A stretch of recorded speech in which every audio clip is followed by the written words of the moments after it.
In the face of a potential Chinese attack, the cost of defending Taiwan's freedom is heart-wrenching. It includes the destruction of 20 major surface ships and the sinking of 2 supercarriers, leaving a devastating toll of 3,000 American airmen and sailors dead. Recently, a series of comprehensive war games delved into the daunting task of safeguarding Taiwan from a Chinese onslaught.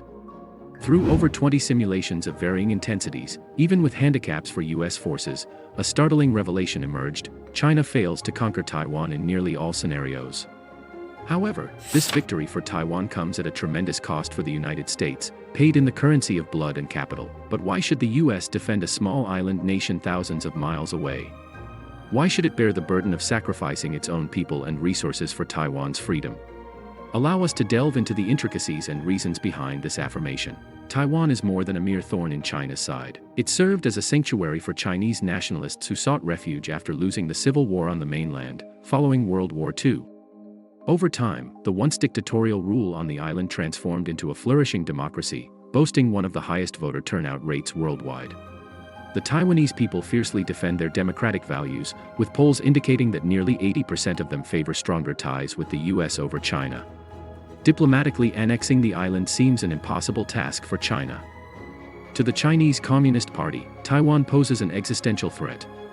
The CCP has maintained absolute control over the Chinese population for almost a century. However, as China modernizes and more citizens explore opportunities abroad, discontent with the authoritarian rule grows. Chinese dissidents increasingly demand democratic reforms and an end to the surveillance state imposed by the CCP. Programs like the social credit system, which assign citizens a score based on their behavior and loyalty to the government, have pushed many Chinese youth to leave the country. Taiwan stands as an alternative model for Chinese dissidents, a democratic one. Situated a mere 100 miles off China's coast, Taiwanese democracy is contagious. The CCP cannot allow this contagion to persist unchecked for much longer. Reuniting Taiwan by force is vital for China's national security and its aspiration to become the world's dominant superpower. Currently, China is confined by the First Island Chain, a string of US-aligned nations spanning from Japan, through Taiwan, down to the Philippines. This chain prevents China from projecting military power into the Pacific without facing attacks from multiple directions. Taking Taiwan would shatter this chain, seriously complicating matters for American allies such as Japan and the Philippines.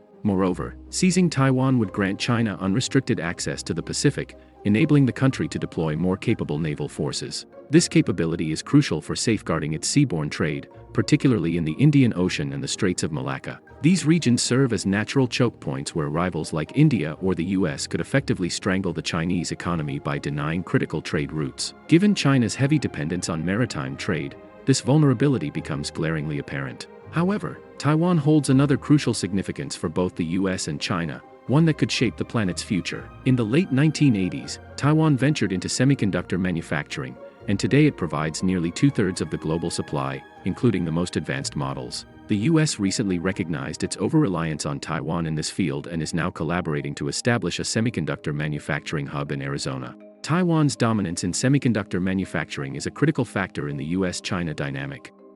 Semiconductors are the backbone of modern technology, powering everything from smartphones and computers to advanced military systems and artificial intelligence applications. The global shortage of semiconductors in recent years has highlighted the vulnerability of countries heavily reliant on imports for these crucial components. China, with its ambitions to lead in emerging technologies like 5G, artificial intelligence, and autonomous vehicles, recognizes the importance of securing a stable and independent supply of semiconductors. Acquiring Taiwan's advanced semiconductor industry would give China unparalleled control over the global supply chain and provide a significant advantage in its technological pursuits. On the other hand, the United States views Taiwan's semiconductor industry as a strategic asset. It understands the implications of China gaining control over such a critical sector and the potential risks it poses to its national security and economic competitiveness. Ultimately, the situation in the Taiwan Strait remains a delicate and sensitive issue, with significant implications for regional and global security. The resolution of this complex challenge requires careful diplomacy, robust deterrence measures, and a continued commitment to the principles of democracy, freedom, and stability in the Indo-Pacific region.